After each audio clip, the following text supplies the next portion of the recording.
So there is the Financial Times. Last week they didn't include this one, not by the retail that we paid for the full £4 of the cover price of the Financial Times on Saturdays.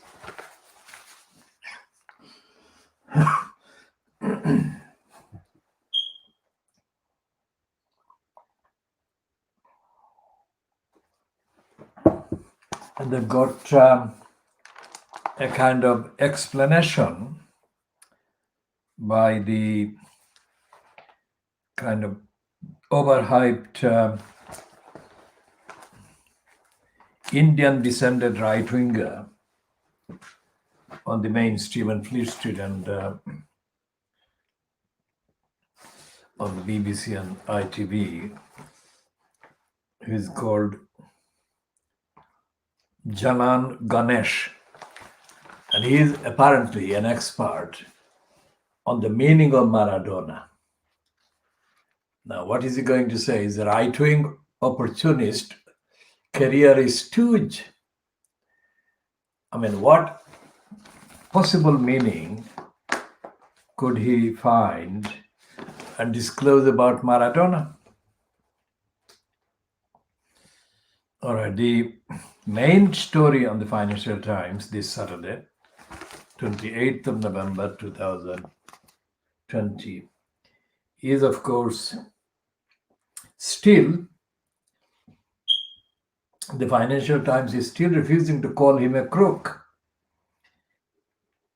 So it's a corporate kind of assignation or assignment or ascription, rather. Green's Arcadia teeters on the brink of collapse. Not that Green, the thief, has at last been forced to confess.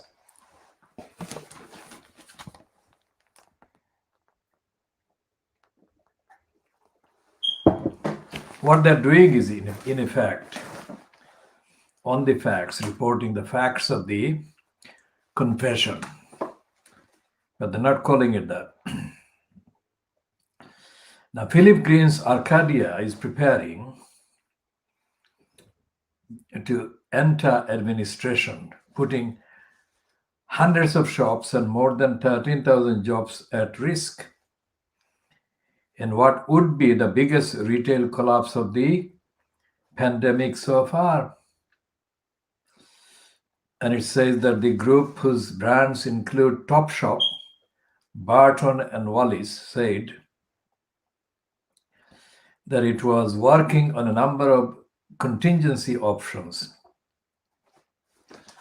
Now, they don't say that he is going to be prosecuted. Of course they don't. And that is what the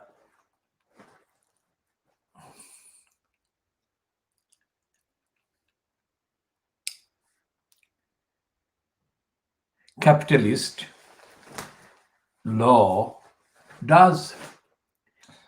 It rewards and protects and shields the criminals, big biz criminals like Philip Green, while it allows for mass evictions of people from their homes. Now that's the kind of immediate comparison. Green would not be losing any of his stolen billions, nor would Richard Branson, and nor did Robert Maxwell, in fact. And even after the disclosures that Maxwell was robbing the pension funds, looting the pension funds, none of his children lost anything, really. And so there is this obituary about Maradona.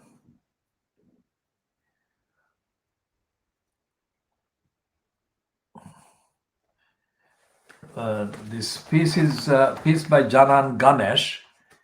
Is not in the obituary. It's of course in the magazine, but we shall be going to that in due course. And there is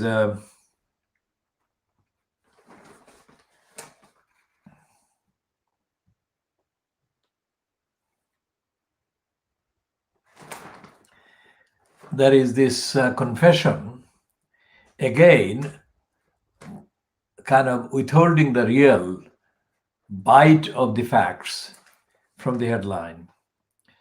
It's the actual, as a result of Brexit, English farmers will be losing subsidy, big subsidy that they've been receiving from the European Union.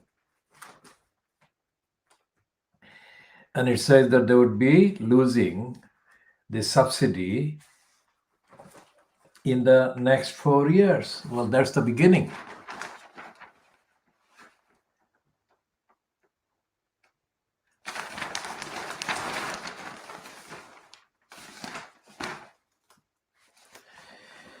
And the Financial Times on page 4 says, under Middle East International, that Iran accuses Israel over scientist killing. Zionists in the last days of their Gamla allies seeking to intensify pressure on Iran and wage an all-out war. Well, there is a smaller item about Nicolas Sarkozy, the French criminal. Sarkozy appeared in court to fight allegations of corruption and influence peddling. Proceedings against the former president were delayed because of health problems affecting a co-defendant. The defendants all maintain their innocence. Of course they do.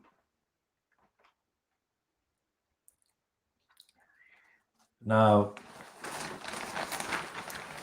the current French president, Emmanuel Macron, is doing his own corruption and lying. Because Macron has kind of fallen on the persistent pattern of blaming Muslims and attacking Muslims by blaming them and by inciting hatred against the Muslims in France.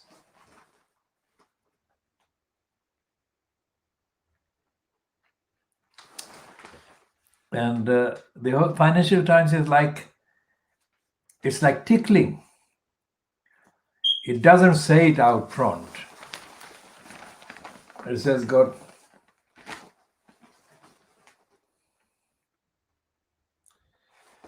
So they're also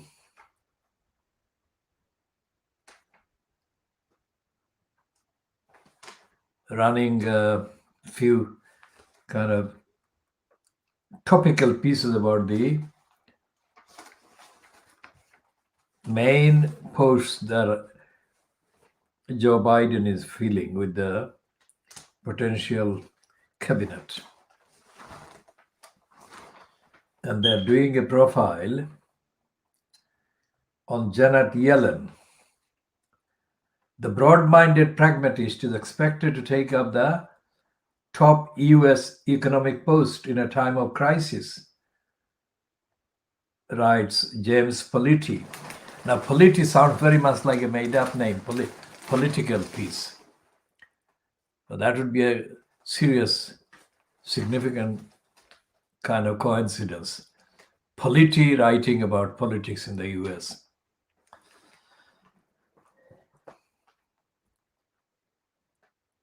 And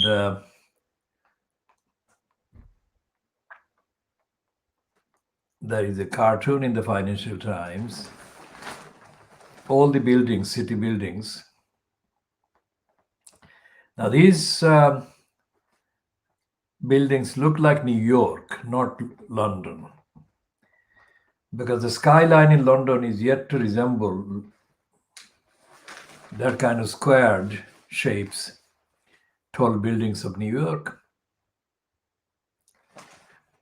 And the Financial Times is continuing its kind of tickling welcome to Joe Biden. And the headline is, "The grown-ups are back in charge in Washington." And there's a second editorial. That was the first editorial. And the second one is actually kind of similar to the contents of this one by Marion Somerset Webb on the markets. And there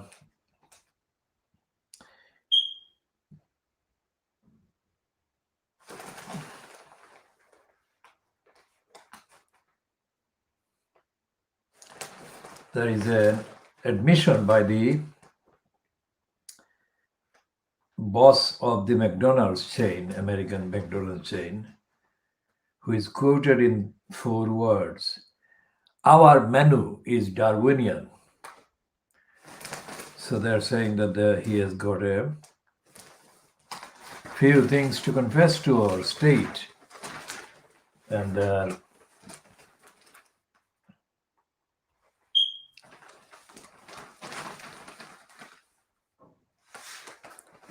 they're running this piece about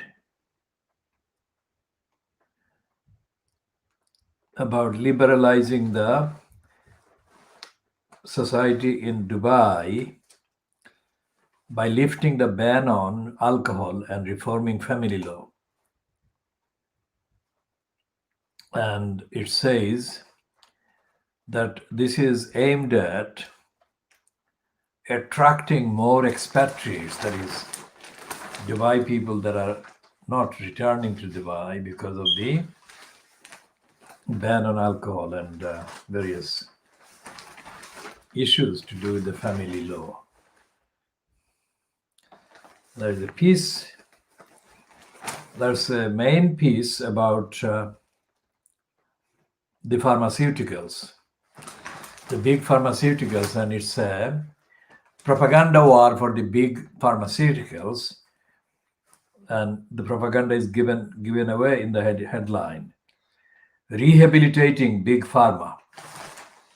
And it's FT Big Read Coronavirus, and it says, "Often criticized for the pricing and marketing of its drugs, the speed at which the industry responded to the pandemic, producing 3 viable vaccines in 10 months, could change political and public opinion." And it's written by Sarah Neville and Hannah Kushla. Now, this is, of course, the Financial Times doing the big business propaganda. That's what we have been saying, and that's what it is doing. Rehabilitating Big Pharma. That's an absolutely corrupt and criminal kind of piece. It is not saying that Big Pharma is back in big time looting right across the world. That's what the Big Pharma is going to do, and is doing already. And that introduction, that the speed at which they kind of produce 3 viable vaccines, that is corrupt, and that is a barefaced lie, because it has not been tested. And it is, the speed is very suspect, because normal speed, normal length of time for producing a similar kind of vaccine would take years.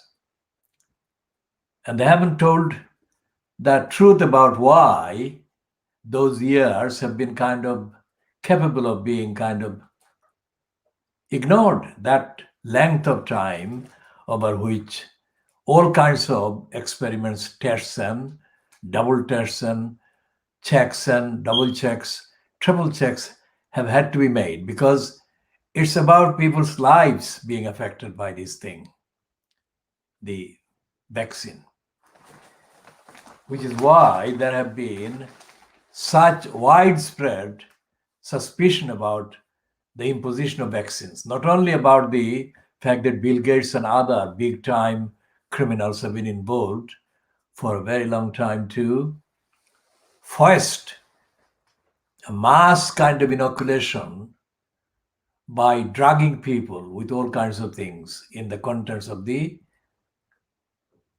vaccines. And the newspaper, the Financial Times, is not admitting that.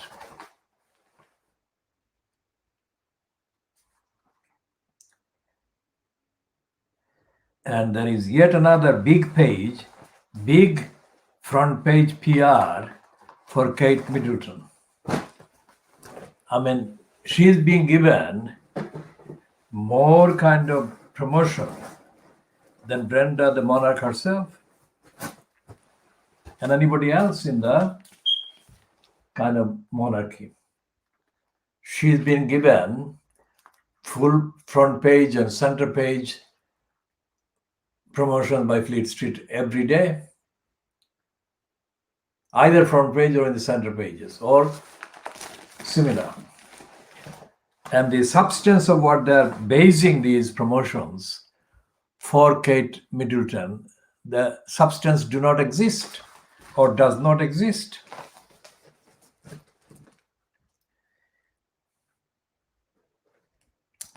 And there is this continuing diversion from the actual facts of the virus and the way that the virus moves from people to people and how to the various stages. As I have been saying, my expression has been A to Z of its operational activities. How does it travel? And what does it do while it is traveling from people to people and inside after affecting people? They're not covering that. Not the Financial Times, and more certainly not the Boris Graph. The Boris Graph is repeating the same line about Christmas, and this time it is about rail chaos. Now, of course, the Financial Times doesn't publish in anything as prominently or in detail as this one about the hundreds of billions of pounds being wasted, well, given to big business contractors under the cover of HS2. And HS2 is being promoted, as Rishi Sunak did in his so-called spending review, against the evidence that even before the COVID virus appeared in the UK, the cost of traveling on the railway system, as it has been, was prohibitive for many people. So railway transport is on the decline, and there are several reasons. The most obvious one is the cost of traveling. So if that is the case, then what would be the purpose of producing high-speed transport when the number of people who can afford to travel on high-speed railway line would be absolutely reduced to a point of negative income. That is to say, HS2 would be continuing to lose even after being put operational. What kind of economic sense is there? Economic sense in the kind of, okay, let's say the ordinarily capitalistic cost benefit. I mean, where is the cost benefit there? It's all cost and no benefit. And there is no diagnostic analysis by the Labour Party in Parliament of this.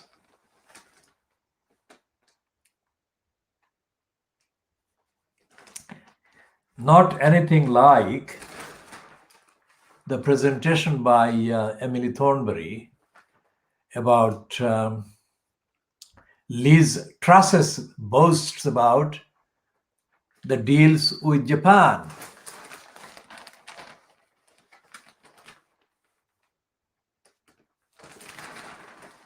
Okay, off to the Great Ormond Street and the prosecution of the porter aged 58. No, not age 58. He has offended. He has committed 58 child sex offenses. And he has admitted this as having been committed between 1985 and this year. So 1985, that is 15 years on the last century.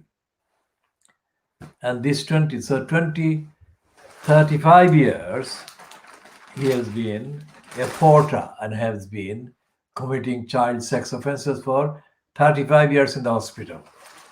Think about that.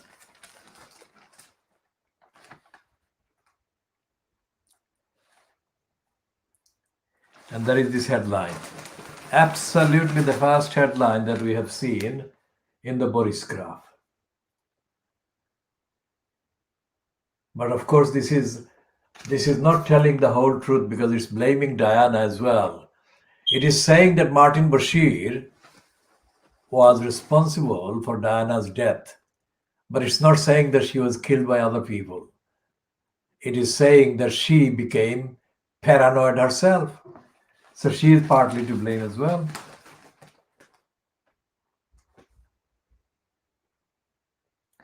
And this is the interview that it appears that the chief reporter of the Boris graph has done an interview. Let's see who he's been talking to.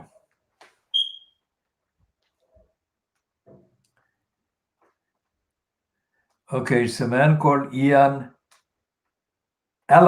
Walla.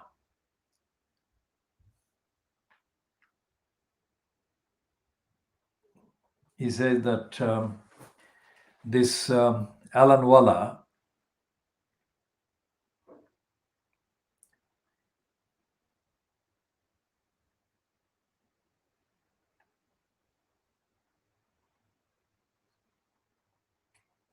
now this is the man who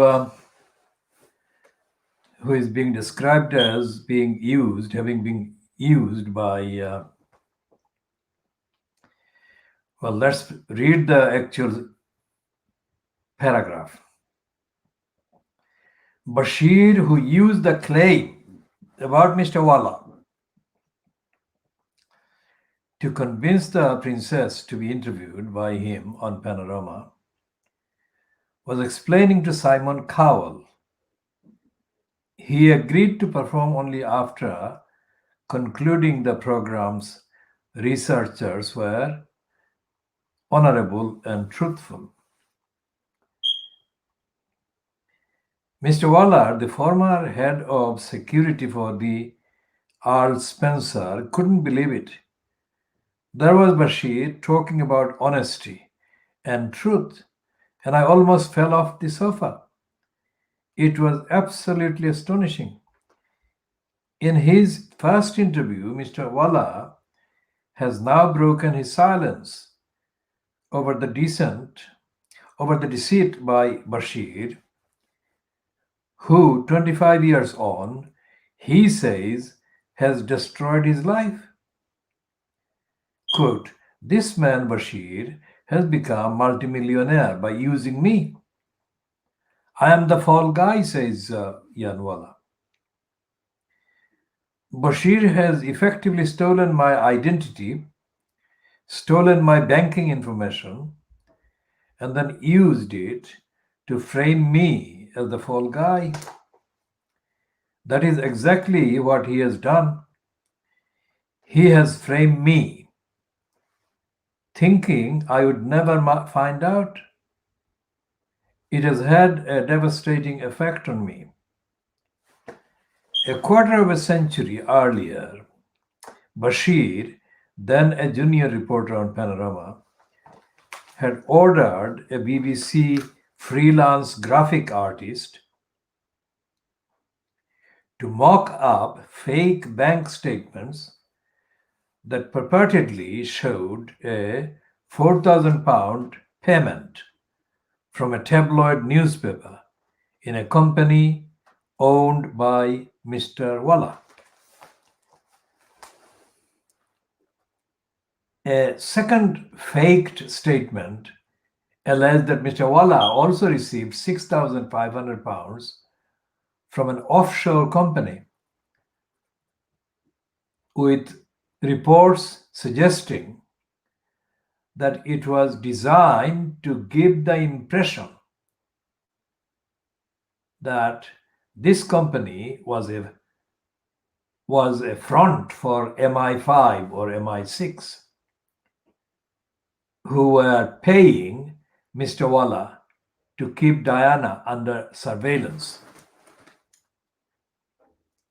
Bashir's motive was clear: to make it look as if Mr. Walla was in the pay of the intelligence agencies and the tabloid press, selling information about the Earl and Diana. Bashir used the statements, not urged. Reading again that sentence. Bashir used the statements to persuade the Earl, that is Charles Spencer, Diana's younger brother, to give him access to his sister. The result was the only television interview she ever gave, in which she described Camilla Parker Bowles as the third person in her crowded marriage to the Prince of Wales. Mr. Walla now lives in a two-bedroom flat on a pretty housing estate in the south of England with his wife and 11-year-old son. But it's a very far cry from the grand apartment on the Althorpe estate where he was living as head of Earl Spencer Security a year before Bashir perpetrated his hoax. Now aged 57, Mr. Walla had met Earl Spencer in Bosnia in the early 1990s. Mr. Walla was trying to set up orphanages in the war-torn Balkans, and the Earl, then a television reporter with Grenada, had made a short film about him.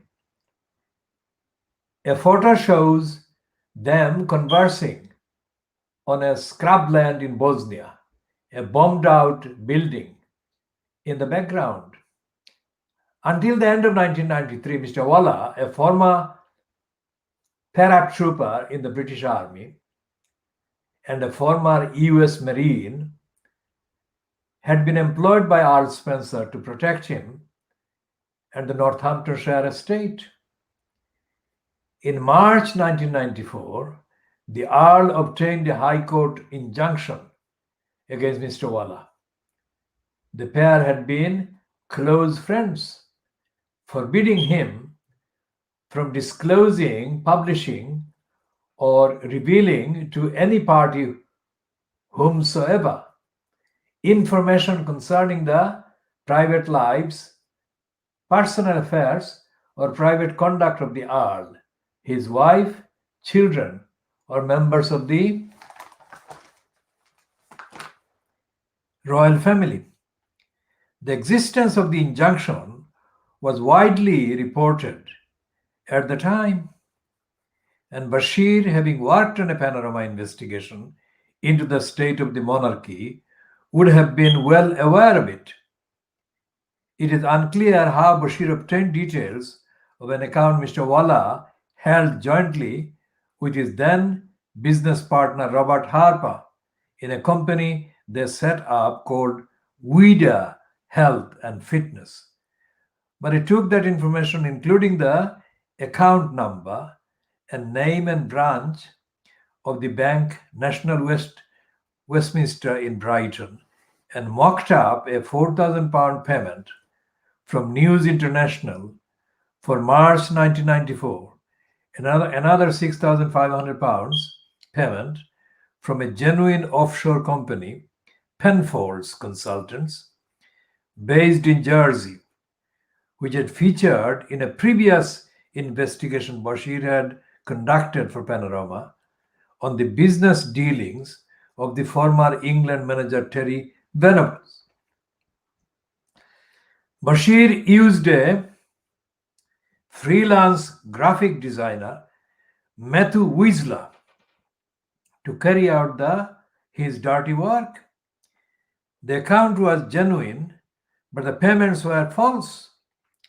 It is unclear why Penfolds was chosen for the second payment, but there is speculation that Bashir wanted to plant the idea that the company was a front for the intelligence agencies and ignite Diana's paranoia, making her more vulnerable to agreeing to the interview request.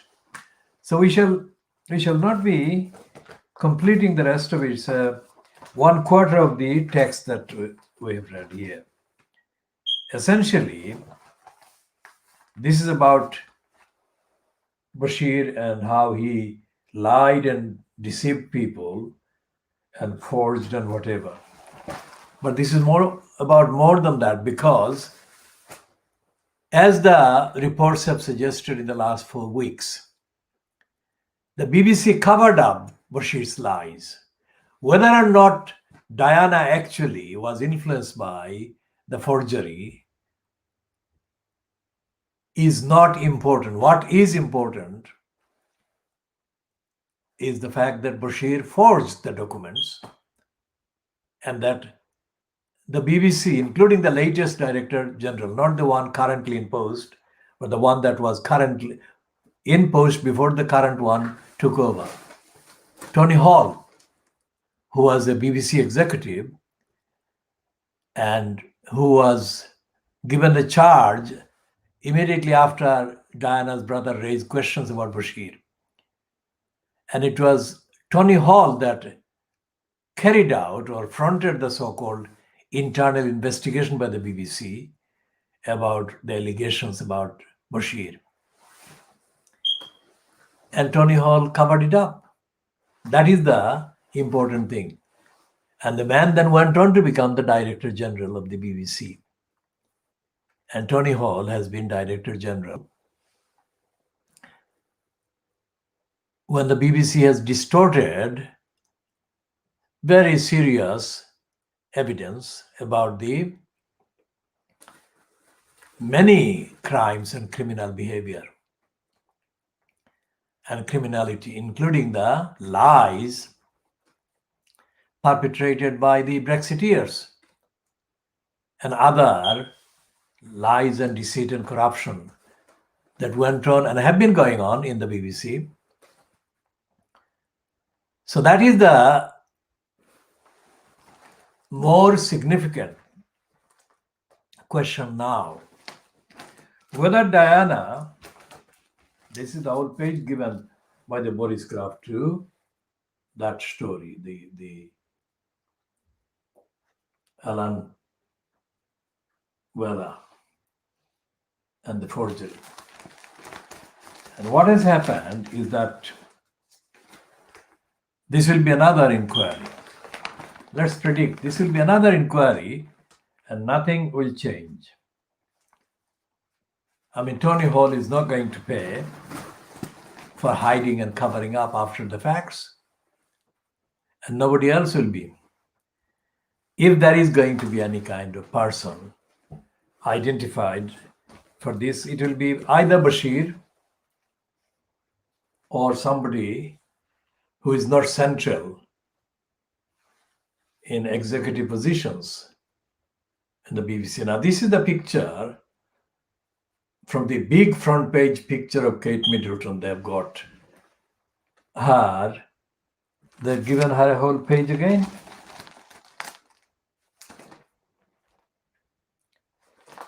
And it's not like Kate Middleton has died or left the royal family, but they're treating her as if she's died. And it's the kind of completely poisonous, super right-wing liar called Camilla Tomini. She is saying this is Kate's legacy. She's making a lasting difference. What is the Kate legacy? And it is claiming that it is offering children a better start. One of the greatest challenges we face, says Duchess. How is she making any difference at all? So what they're doing, they're inventing a persona and a role around Kate Middleton, based mainly on the initiatives, social initiatives that Meghan Markle has made. But contrary to this kind of saint-like promotion, the Boris Graf and others have been maligning Meghan Markle for coming up with ideas and projects and so forth, and having had a background in social projects during years before she even met Harry.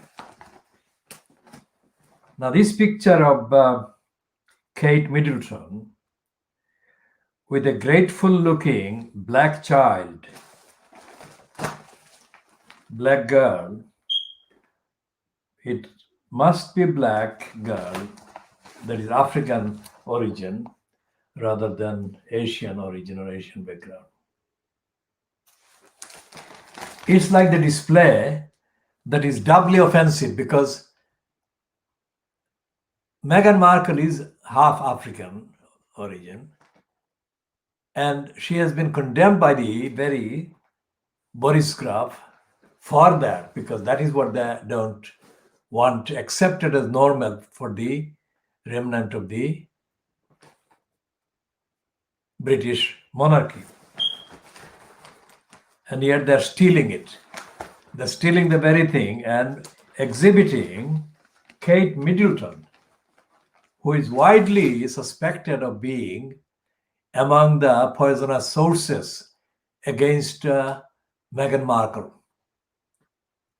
And they're giving her credit, Kate Middleton credit, for things that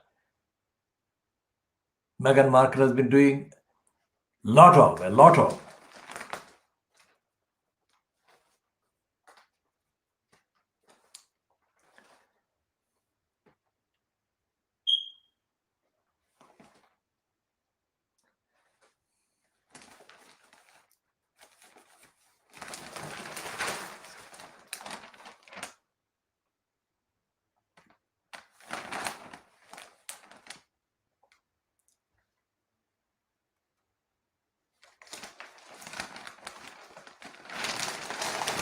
And they are writing without any kind of surprise in it. This piece about a licensed law trader, or a pair of licensed law traders.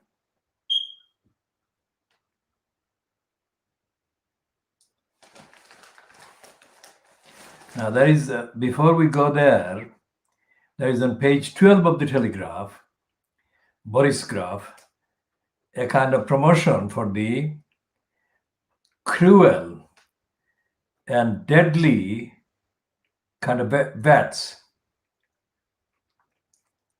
who are protesting that pet owners are pestering them to a dark place. Now, that will be not one, but a number of editions of this program.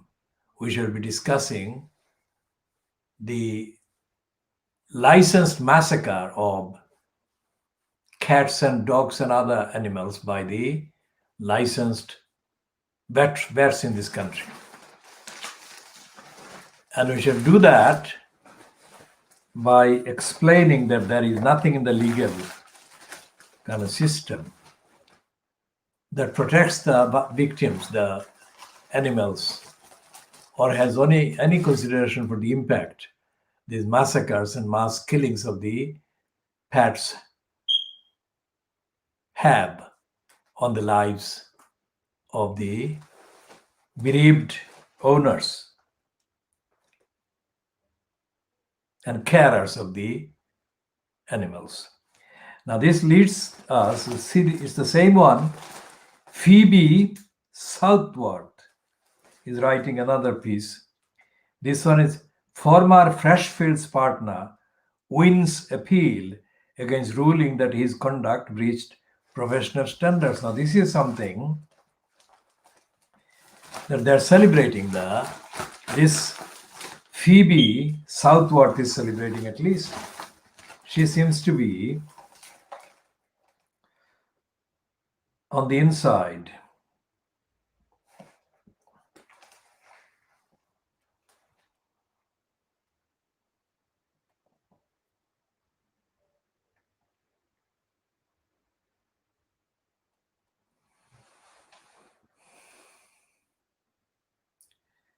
And it says, the start of the sentence,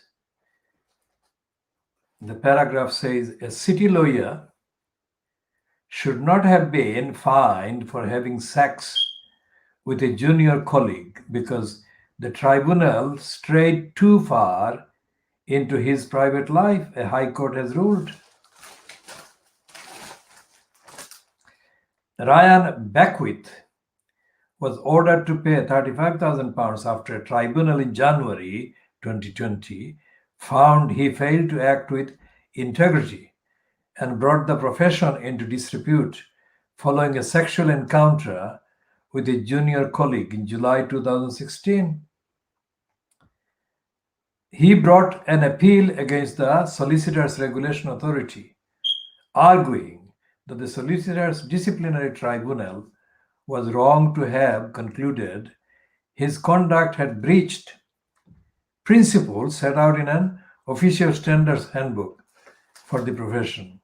In a ruling published yesterday, 2 High Court judges have overturned the tribunal's decision, finding that the professional rules may reach into private life only when conduct that is part of a person's private life realistically touches on his or her practice of the profession or the standing of the profession. Now, we shall be going into Ryan Beckwith. Is it Ryan Beckwith? Beckwith. We shall be going into the ruling in his favor by the High Court shortly. Let's check the kind of reference if there is any.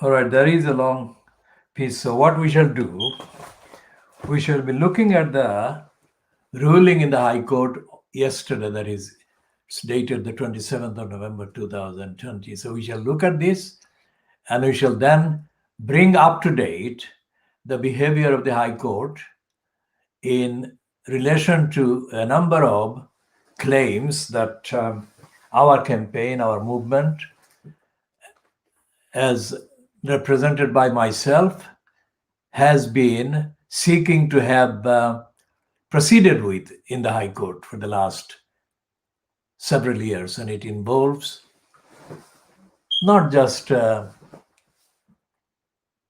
ruling about a few £1,000s, but it involves the loss and losses in monetary terms alone, and that is not the only area and dimension of losses involved in the actions that we have been claiming against the various defenders. It involves and entails hundreds of billions. Yes, hundreds of billions, and it is related to the trillions that we have estimated and we have been claiming in the commentary, in the description, in the analysis. And the Boris graph, which has got several sections: rugby, Saturday magazine, travel, money, and the money is featured or is featuring, and books for Christmas, which is a section of the review. And the Saturday magazine, which we call magazine, is not in the format of a magazine. It's this one we are talking about, this magazine. It has got articles, and it's a the Boris graph, both the daily Boris graph and the Sunday Boris graph, these are racist titles. And they've got a Richard Medley now as agony uncle. His record, Richard Medley's record, is what we are referring to. And his record is that of a racist who is in denial of the realities of society.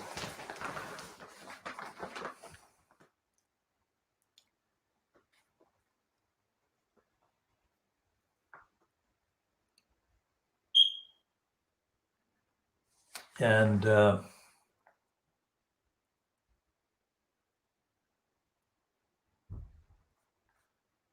they've got another piece for Kate Middleton on page 11.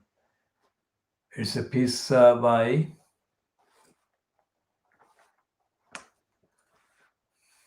Shane Watson, People Watching. It's a promotion for the child and the dog that Wills and his family have lost.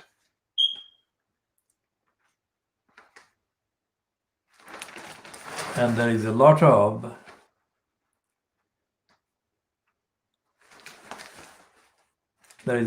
articles for the bourgeoisie, and it's on the same scale, same kind of level. It has got 28 pages there, and it's the same level as the Financial Times, which has got the kind of magazine, formatted magazine called How to Spend It. And the I newspaper is still kind of giving a comfortable promotion for the crook, Philip Green, and they're not blaming him. They're saying that his group. It's a different thing, entity-wise. Company law and capitalism. That's the kind of concept that I became fascinated by after reading about the title of his book by the Irish kind of law academic Tom Hedden in the 70s, that I think was one of the main known kind of comments or examination of the corrupt legal system in England, that is company law. And it's not just the company law that is corrupt, but the company coverage by the Fleet Street is corrupt as well. So it's cover up. They never talked about how this so-called kind of, what's her name, supermodel, Kate Moss, became physically, for about 10 years, Kate Moss was photographed physically kind of touching and being touched by Philip Green. I mean, what was that about? How did that happen? Because the papers published the images and never asked the question why this was going on. And they did that for years and years and years before it was forced on them to start publishing itsy bitsy references to the fact that the crook Philip Green, was a sexual molester and abuser of women. So Fleet Street is very sick. There is no part of Fleet Street that is not sick. And the I newspaper, instead of thanking Harry and Meghan Markle for giving the Frogmore cottage to Andrew's daughter and her husband, they're celebrating the line that it's the final farewell. Instead of thanking Meghan and Harry for showing generosity, what they are celebrating is good riddance. Now contrast that with the endless hype of the wife of Wills, of course. And today's hype is two pages, front page, big picture. The main space on the front page of the Boris Graph is taken up by the big picture of Kate Hamilton. And then they've got a whole picture by Camilla Tomini and the rest of them, the whole page given to painting Kate Hamilton as a saint.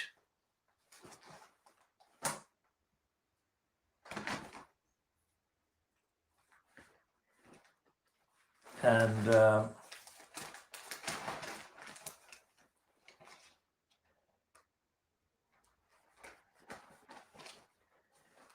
the I newspaper is lying about the tiers, the 3 tiers, TIERS, tiers that Johnson is trying to impose on the coronavirus, the lockdown, 3 tiers of the lockdown.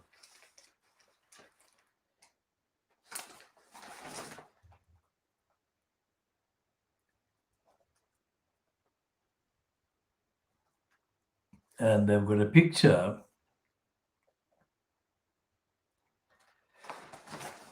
on page 10 of the older brother of Jeremy Corbyn, Piers Corbyn, who is facing trial over breaking the lockdown. And they're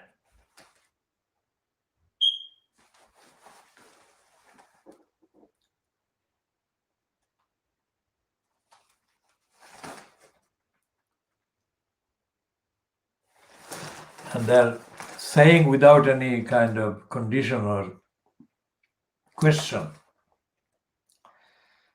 they're saying that hundreds of thousands of Hong Kong people are going to be allowed to migrate to the UK. No shock horror by the Daily Mail or the Boris Graph or the scum. It's just normal. Contrast that with the outrage that they express when one child or a family are forced into seeking crossing the channel, English and French channel, in search of a asylum or refuge in Britain. And this piece about the hundreds of thousands of Hong Kong people being allowed, this piece in the I newspaper doesn't mention the United Nations. And it doesn't recognize the Refugee Convention.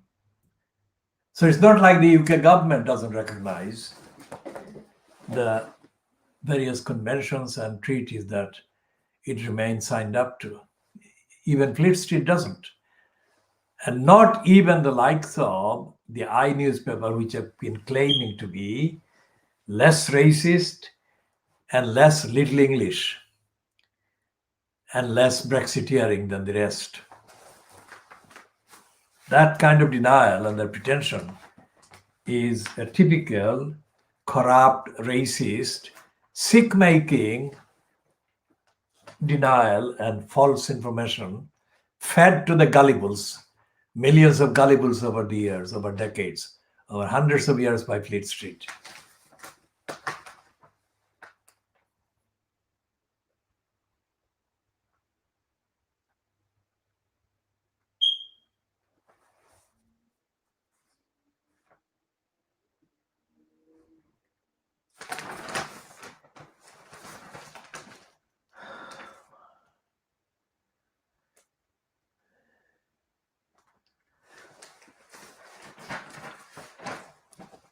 Now, this is what we are talking about. What is this picture about? This is a picture as authentic as it can be of Philip Green buying the services, the body of Kate Moss. This is in today's Daily Star. So Kate Moss was acting as a prostitute. She prostituted her body to Philip Green, who was paying her.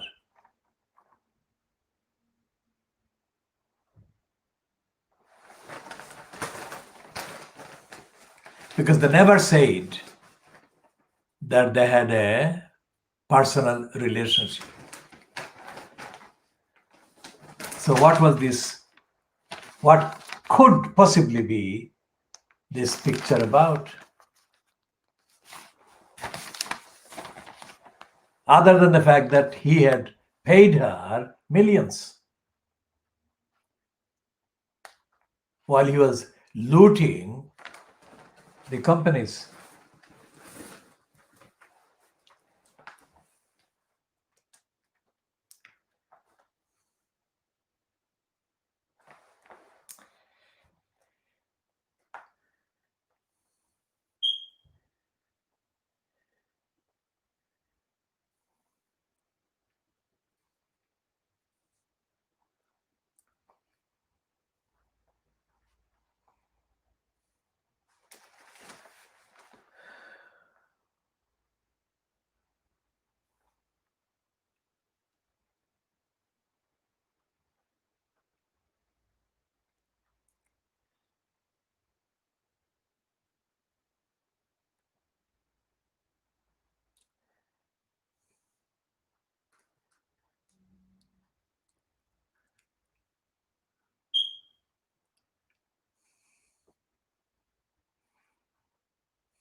And this two-page spread is typical tabloid trash.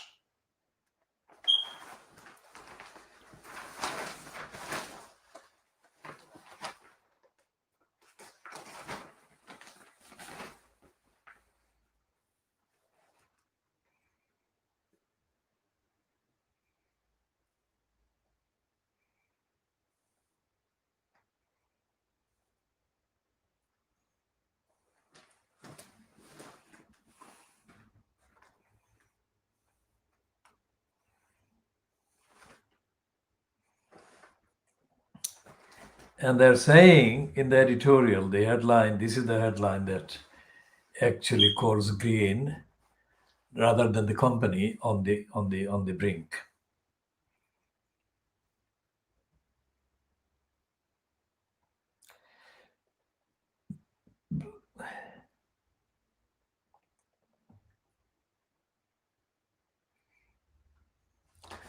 And they're saying that Philip Green is the snake oil salesman of the worst kind, but they still don't have any comment to make about why Kate Moss, the so-called supermodel, is pictured in that way, grabbing her that closely by the snake oil salesman of the worst kind.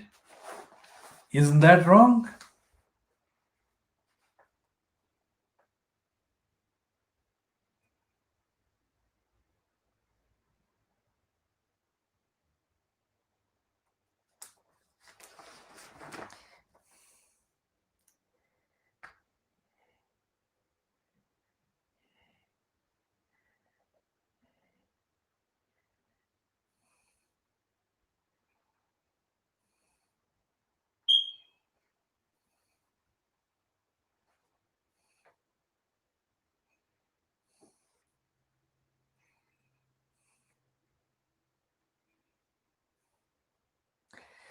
And they've got it does they don't say it's corrupt, but it is corruption.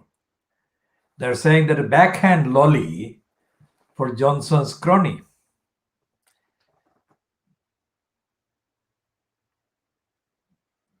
And they're saying that Boris Johnson has been accused of trying to secure a £90,000 post for a close pal of fiancée Carrie Simons. The Prime Minister faces accusation of cronyism after his apparent bid to appoint former talk radio journalist Ross Kempsell as Conservative Director of Research.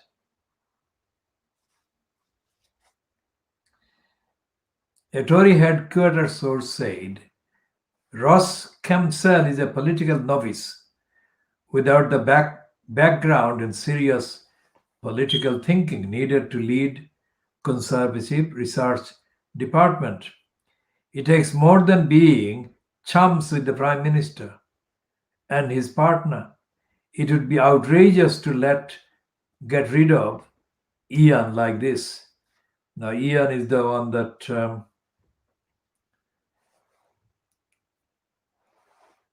has been replaced. Mr. Carter, that is Ian Carter, that is, headed the CRD and was in charge of the Conservative Party's media machine when Miss Simons quit as the Tories' Director of Communications after she was challenged over her expenses. Pals denied she left over the row. Now, this is a kind of unintended kind of confession that Carrie Simons actually lied about her expenses. And as a result of the row that followed, she left the Conservative Central Office. And then it continued. The Miss Simons was also said to be key In the departure of Dominic Cummings from number 10, yesterday it emerged Mr. Cummings' ally, Cleo Watson, had quit as head of the Prime Minister's priorities and campaigns. A Tory spokesman said, "We do not comment on staffing matters." Ms. Simmons has been contacted for comment, but of course she will not comment. When it says so-and-so has been contacted for comment, normally it means that those persons have not commented. And there are other items.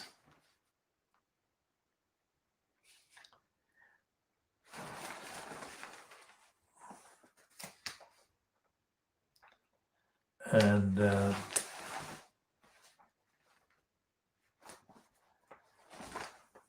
absolutely stuffed full of tabloid trash. And we say that despite the fact that they're running a page about how in Argentina, Maradona's kind of next ritual about him, his funeral, and has been kind of made out of bounds for ordinary people because the fans are uncontrollable. So it has been declared a private affair.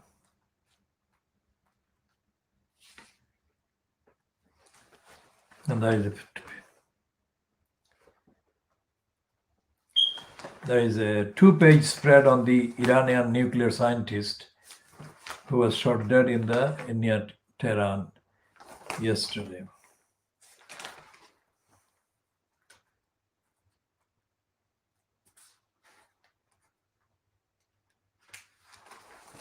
There is a piece about journalists. Now, this is something that is worth examining.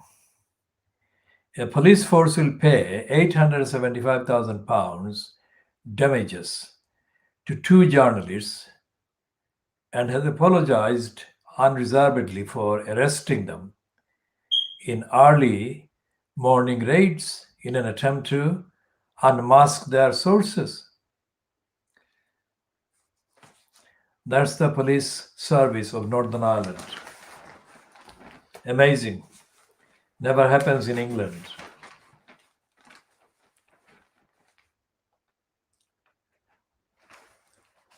And there is a short kind of introduction to the woman that is going to be Joe Biden's ambassador to the UK.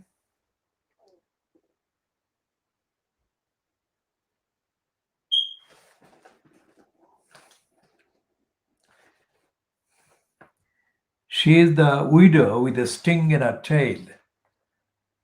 She is, of course, McCann's, the Republican Senator McCann's widow. She is the widow with a sting in her tail, and her renunciation of Donald Trump was a factor in helping to deliver the presidency to his rival, Joe Biden. Now, Cindy McCain, widow of Senator John McCain, a senator for Arizona, is a frontrunner to become the ambassador to London. Mrs. McCain, an Anglophile, is credited by the Democrats with helping to turn the state of Arizona from red to blue. And this kind of thing is going to go on, for the next 2 months.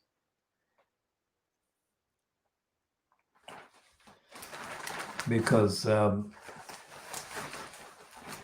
will be dozens and dozens of names put forward as kind of candidates for various positions in the new Biden administration. And there is a whole group picture of the prostitutes that Philip Green paid to appear in photo calls with him. These are prostitutes, they're super women. The only reason they're there is because he paid them. I mean, this is completely sick, and they don't examine the total prostitution of these people.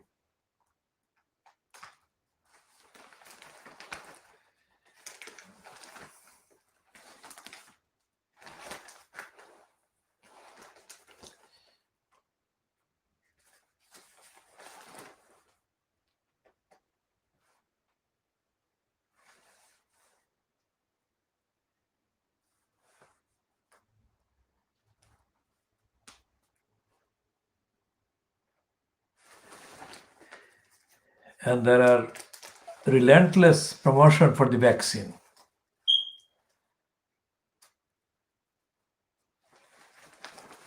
Except this piece, which is a headline, that is more kind of realistic. It says that freedom at Christmas, that is freedom to mix under the banner of Christmas, may double infections, say scientists.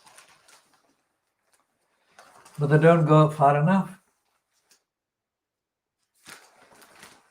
because the real evidence of how this thing works is what is being withheld and not being kind of shared with the readers of the tabloid. So, and that includes even by the Times.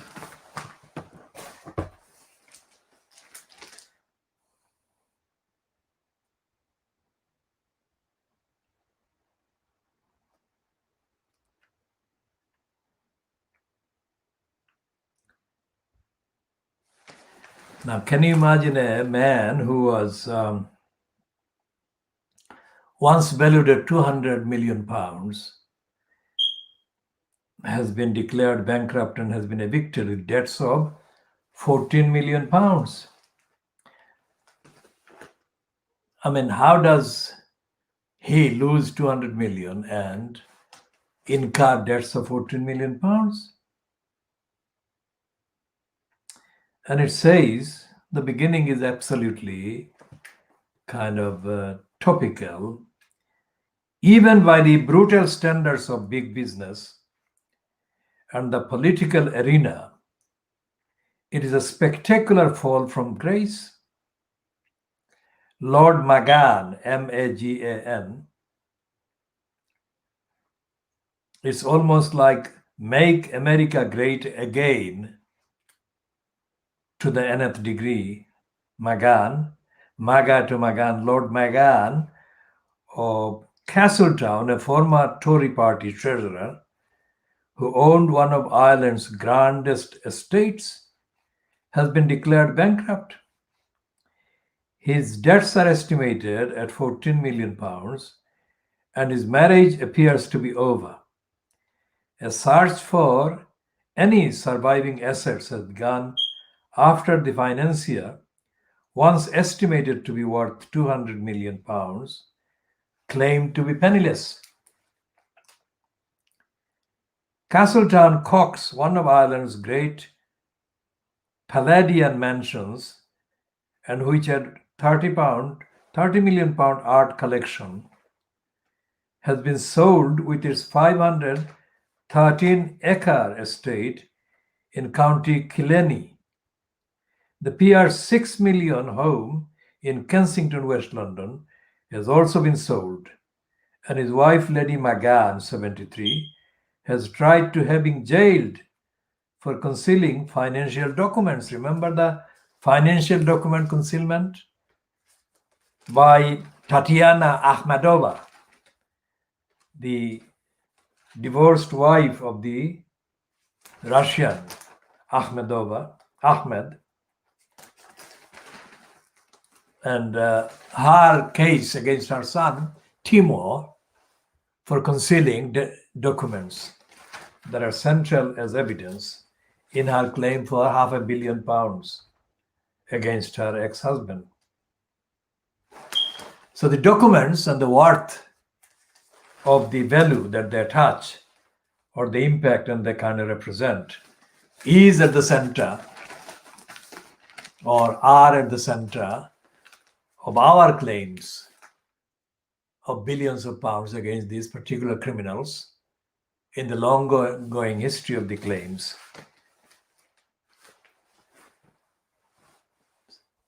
That we started in 2011.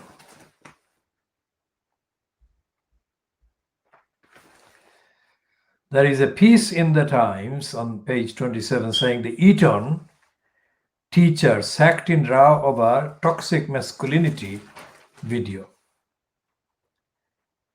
And the theme of the leaders, British leaders, having their heads in the clouds or in the sand, has been a recurring one in the Times columns. Melanie Phillips and others have done this, and of course Matthew Paris.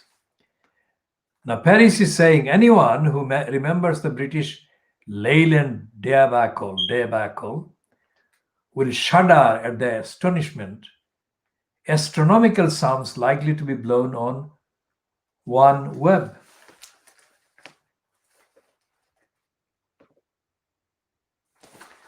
And let's read the first two paragraphs. Ground control to Major Dom. Your circuit's dead. There is something wrong. Can you hear me, Major Dom? Now, the Major Dom is a reference to Dominic Cummings. And the second paragraph is, a sovereign nation needs a sovereign space capability. Discuss not least because the British cabinet hasn't. Rishi Sunak cannot have. Boris Johnson never does. And it's your money they are almost literally throwing into the air. Now, this kind of phrase, your money they are literally throwing into the air, shows the criminal complicity, collusion and capitulation with these so-called politicians by the so-called critic like the Matthew Paris. Because he's not actually writing this to expose these to critical accountability. He's writing this as a kind of jobbing piece, jobbing topical thing, so that he, as a columnist, as a thinker, is treated as being interested in and concerned about deep issues of principle. Nothing could be farther from the truth.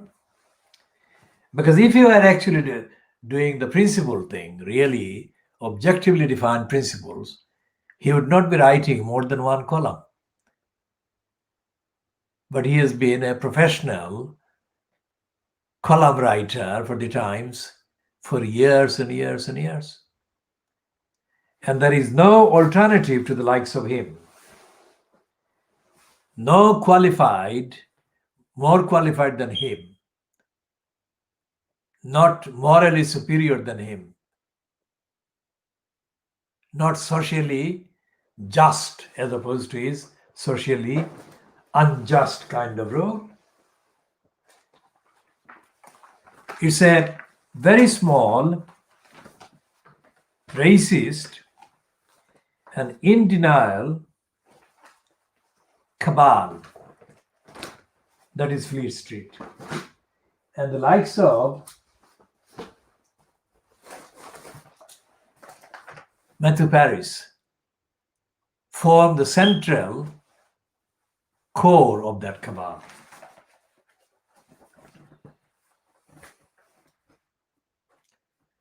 And when they lie as a cabal. They don't expose one another. They don't expose the actual evidence. They don't expose the denial, systematic denial of the many by the few. And they serve the few. And they kind of spew the variously dressed, variously kind of dressed up images for the few, who pat them on the back, keep them in their jobs, so-called, and keep them happily linked with their banks.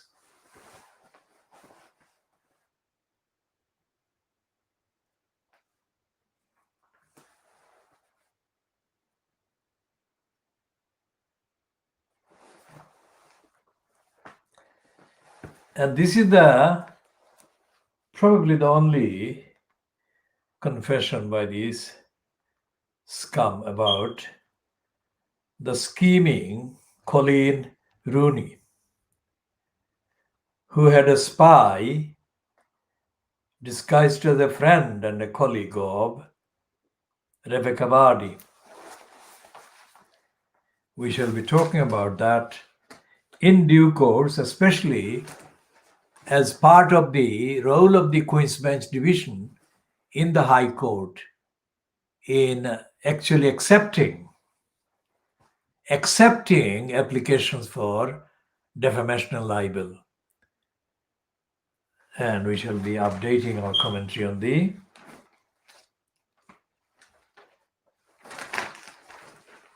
claims by David Neuberger made in January 2017 that once Brexit was done, London would become the center of the world's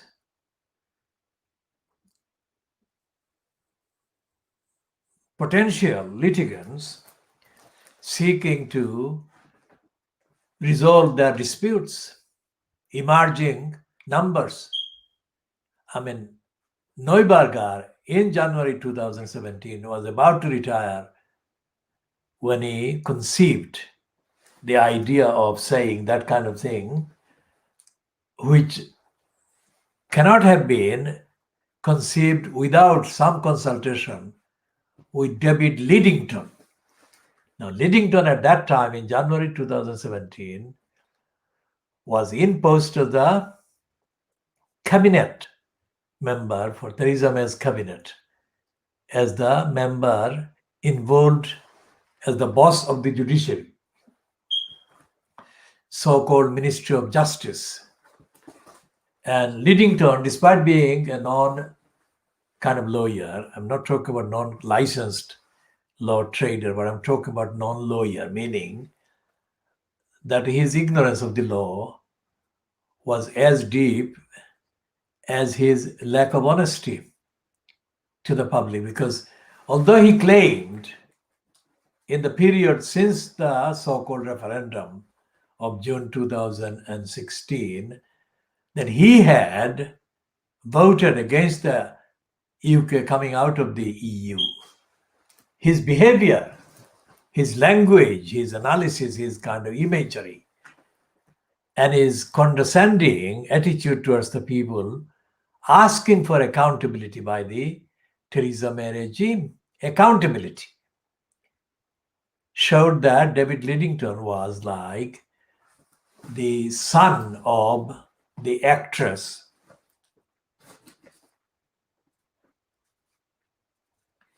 who was an MP for Hampstead. I mean, Hodges is probably one of the worst examples of what the private lie calls liquor. I mean, Dan Hodges, although politically he may not ever agree with his mother, but he is known as the son of his mother. And he is uncouth, shameless, without any remorse, without any sense of honesty and integrity. When he sucks up to the serial liars, right-wingers, and takes the cash or the shilling from the liars of the Mail on Sunday.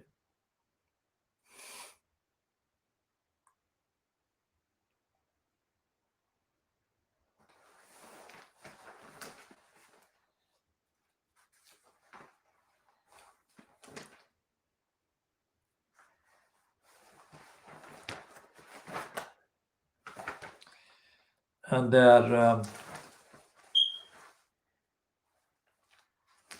they're using the word against Philip Green that is true.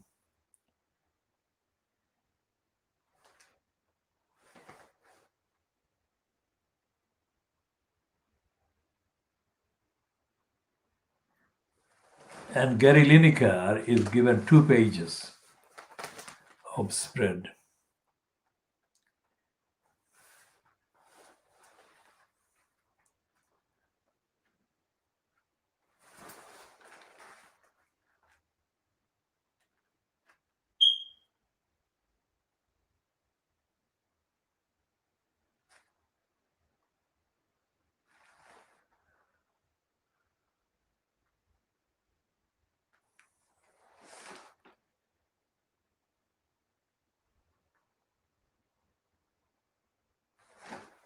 And they're saying that a British Airways hostess, Stuart Air hostess, is selling sex by advertising sex between the flights.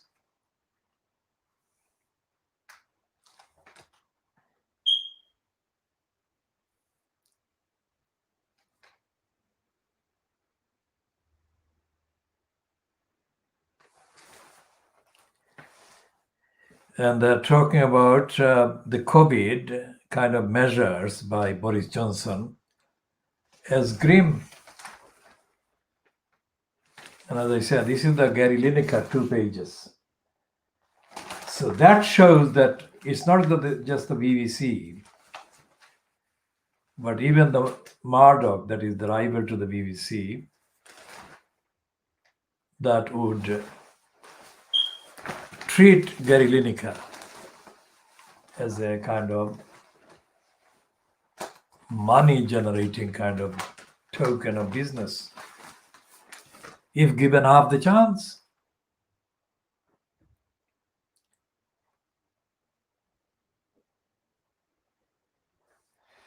And the scum is saying that the Black Friday was a flop, but it says that in Wales the shops are packed and there is online kind of trade booming. Now, it will be noticeable what we are finding in the papers, Fleet Street, and what is missing. There is a lot of diversionary items, but there is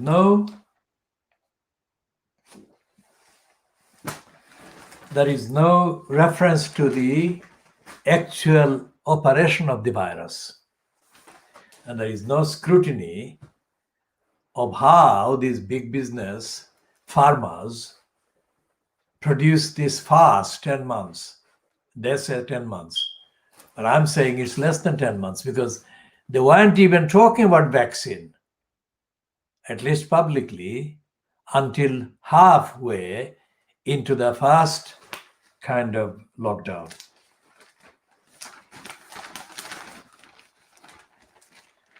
So it's not 10 months, it's even 5 months or 6 months.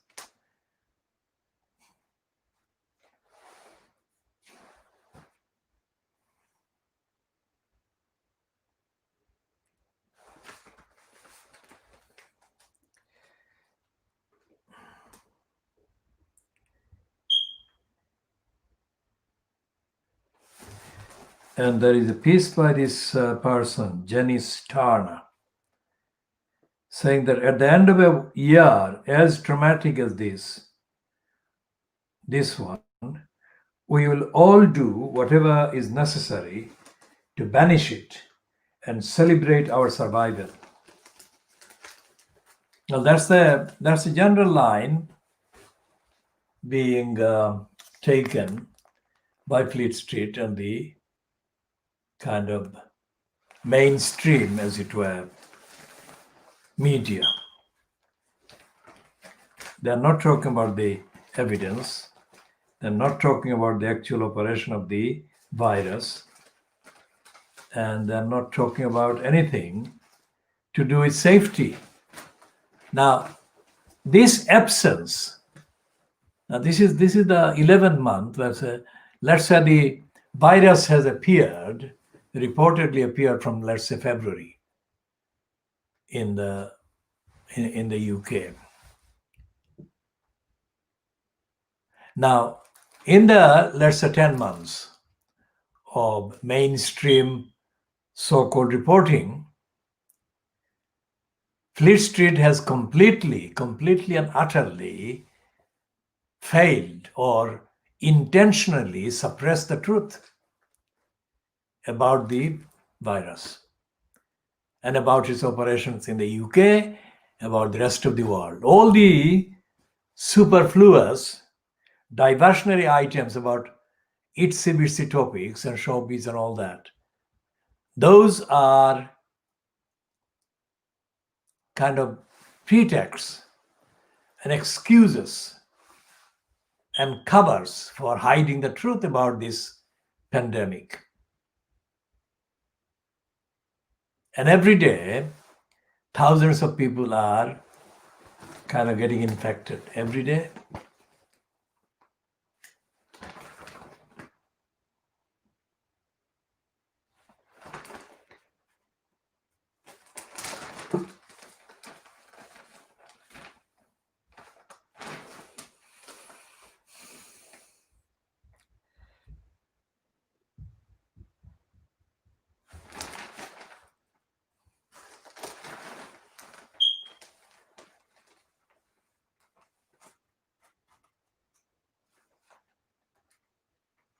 Now, there is a confession here.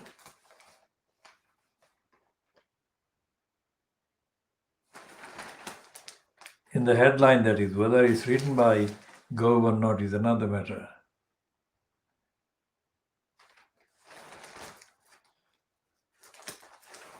And it says that lockdown was the only way to stop the NHS being broken.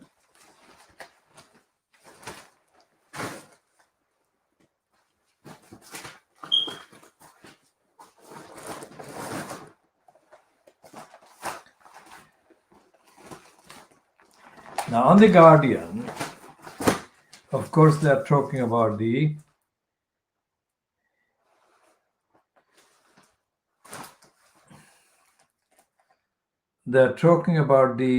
wealth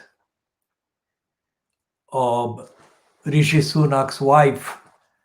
In fact, it's the wealth of her father, the Indian co-founder of the digital kind of giant called Infosys. And she's credited, or at least reported, to be owner of shares, her own shares in the company Infosys, worth 430 million pounds, making her one of the wealthiest women in Britain, with a fortune larger than the Queen, that is Brenda. And it's a piece headlined "Revealed." So what they're claiming, The Guardian, is that this is an exclusive.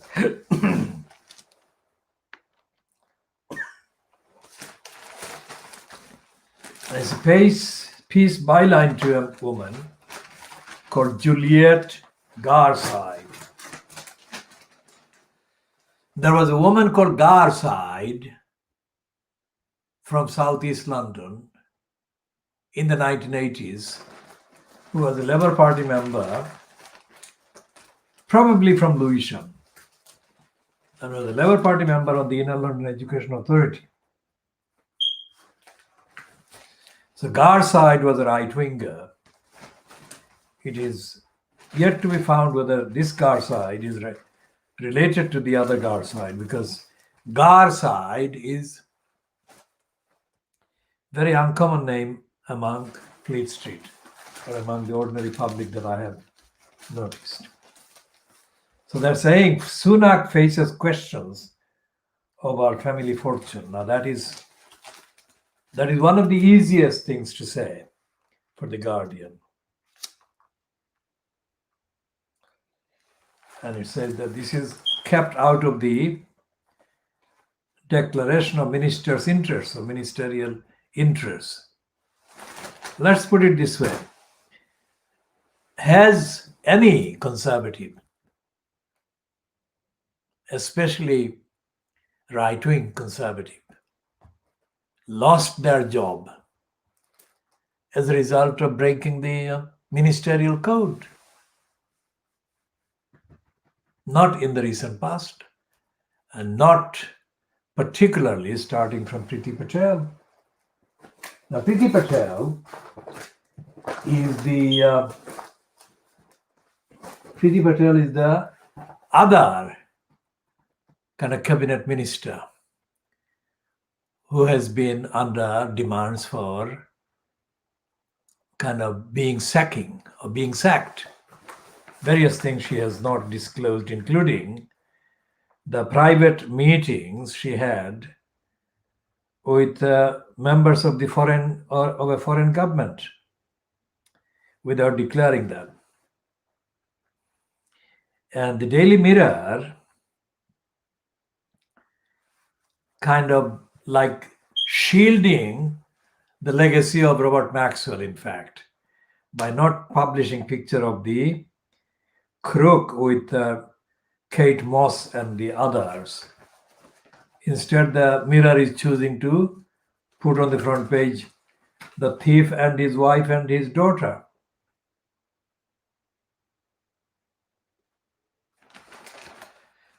And Helen Mirren is reportedly saying she's old and she looks it, and that's just fine.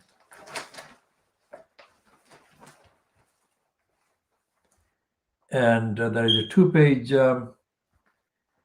spread on the virus in the Mirror. It's a trendy kind of headline that would please its market. It's a topically written headline and presented, displayed headline without any substance really. Because again, the main space is given to various kind of politically, strategically conceived propaganda titles, propaganda assertions, not the evidence of how this virus thing affects people. And that relates to the fact that the media, Fleet Street, for 70 plus years since the National Health Service was founded, has failed, as it is failing today, to spell out the real behavior of the NHS in terms of the funds and in terms of actually serving the people at the point of need, really serving, not neglecting people, not treating them with cruelty, not kind of treating them in a way that they will disappear by negligent kind of denial of their existence in various institutions.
And there is a continuing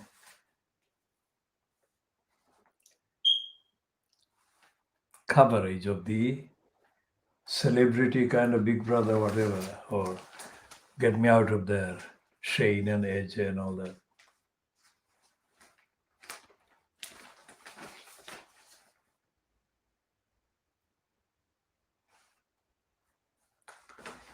And they're talking about Philip Green in the editorial, the Daily Mirror, saying, pity feels poor staff that the kind of bankruptcy is going to cause thousands of people working in his shops.